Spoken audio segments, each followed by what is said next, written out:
I think I mentioned this. I'm between assignments, and for me, one of the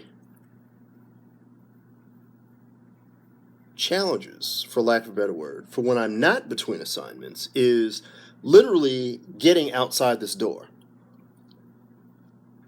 Um, Now, I will go out to dump recyclables, shavings, or shreddings, confetti. Um,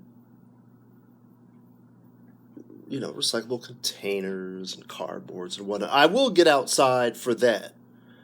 But to really, get out into the world, um, I swear, last week,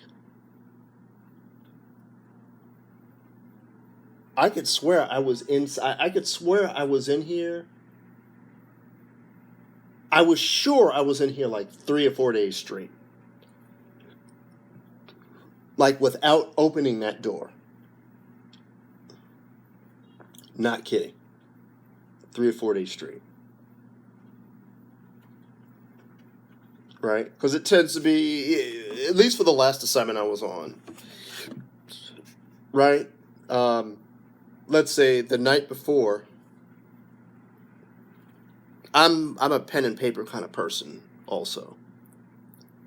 I like to draw little squares and then some target or to-do item.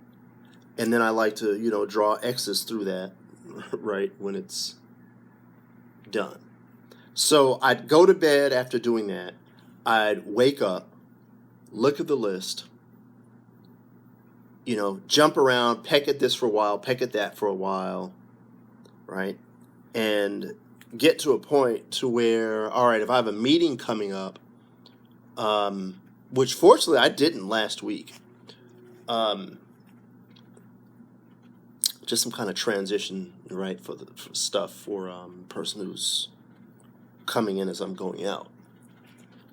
But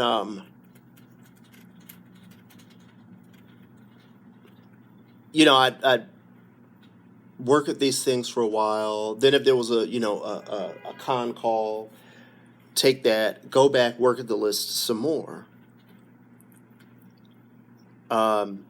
Stop, get a breather, go back, work at the list some more. Stop, get something to eat, right? Get a look at something here as I'm eating. Maybe have a pipe, get back to work again. And then, right, it's just this cycle of that. So now that I'm between assignments, I've actually, so I did 2 volunteer shifts. I feel like I mentioned this already. Monday, Tuesday. Laid low today, just to give myself a bit of a breather, right? Because it would suck so my full-time hustle, right, which keeps the lights on, get a break from that, but then go, do a volunteer hustle, and then when it's time, when I get called back for my next assignment, then I'm beat all over again. I want to try and avoid that. But so aside from volunteering a couple of days, I actually got out to do something that I really come to enjoy, and I enjoy it more because I don't get to do it very often, and that's go out and browse for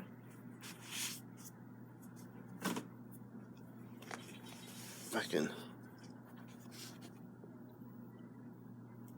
books. So these are all noir and crime novels. Some imprints, right, I'm familiar with, and I usually go straight for that when I go to my one favorite bookstore. And my favorite imprint is, you can see the bottom 4 are Soho Crime. The others, when I read like the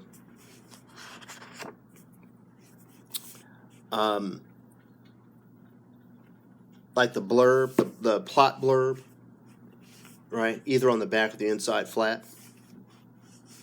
Sounded pretty intriguing, so I went for it. I also got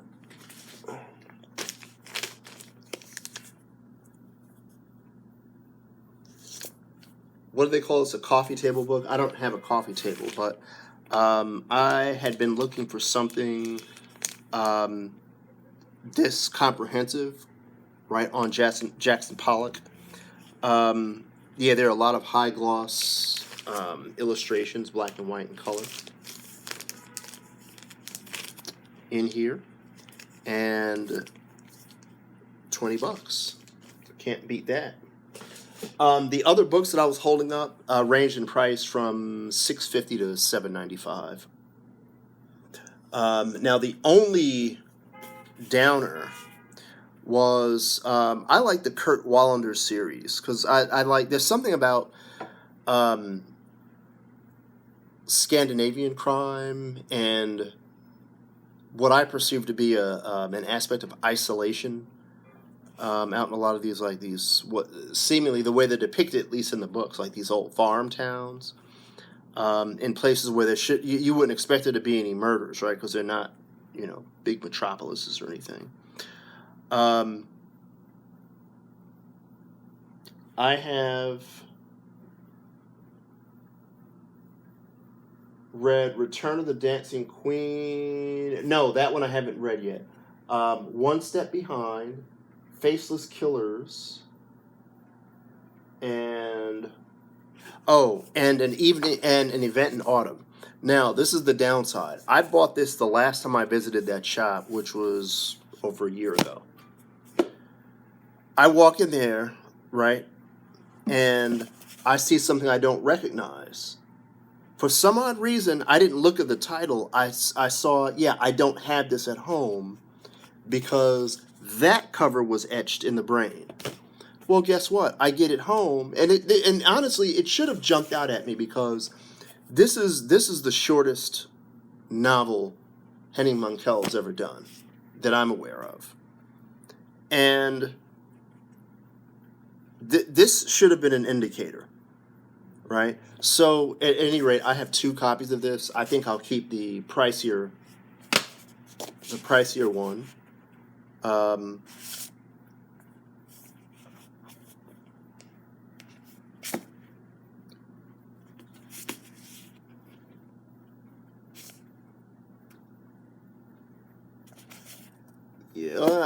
Yeah. I won't sell this one. I would never take a single book down to a used bookstore to resell it, but they're both in really good condition, but this copy has not been read by me, so maybe that's probably why I keep that one. Okay, so that's that. Now, part 2. So I leave there.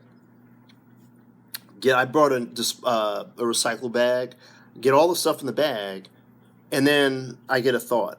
Oh, the record shop. So there's a record shop on the way, en route back to the train station. So I went by there, and I got a bunch of stuff. These are all $2.99 and $3.99 a pop, as noted by the stickers here. But yeah, Saving Private Ryan, $2.99. It was missing, the case was missing the cover. Not a huge deal, as long as the liner notes and whatnot are inside. That's great. I had been curious about Great Gatsby for a stretch, so that was a steal at $2.99. This is a sealed copy of The Negotiator, which I always, anytime I saw this movie, and I apologize for these idiotic sirens again, that just seemed to linger, and it's probably because with the rain and stuff and the traffic being so slow on the high street, it's slow to move. But I've always caught The Negotiator at the point when Samuel L. Jackson's character has the hostages already taken. Like, I've never seen it from the start. I vaguely remember the ending. But yeah, that was sealed.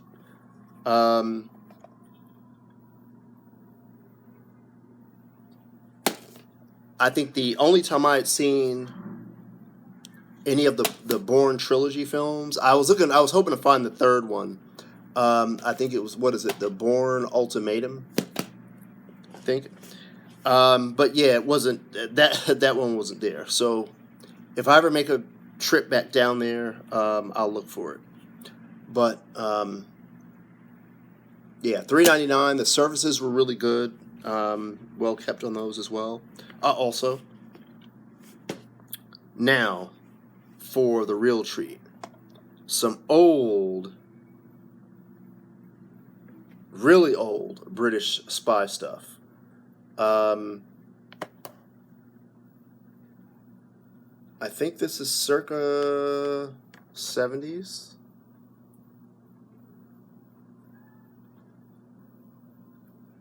Yeah, 78. Now, this is not spy stuff. This is more like cop drama. It reads a bit more like the stuff that you see on Law and Order SVU. But yeah, that's on Acorn Media also. So that was pretty delightful. Wallander 4, and then a 4-disc set. Films 14 through 17. And then there's a third one to this that's back here. This is awesome. I'm still on the first volume, part 3 of the first. So the first volume is 3 parts. I'm on part 3 of the first volume. And it's funny, when I was looking this over, it wasn't what I expected, and it actually turned out to be better. Yeah, for some reason I thought it was. I hadn't read the adaptation, the book. I know this is an adaptation of a book, a similarly titled book. But for some reason, I don't know why, I thought it was. I automatically assumed it was set sometime in the 80s.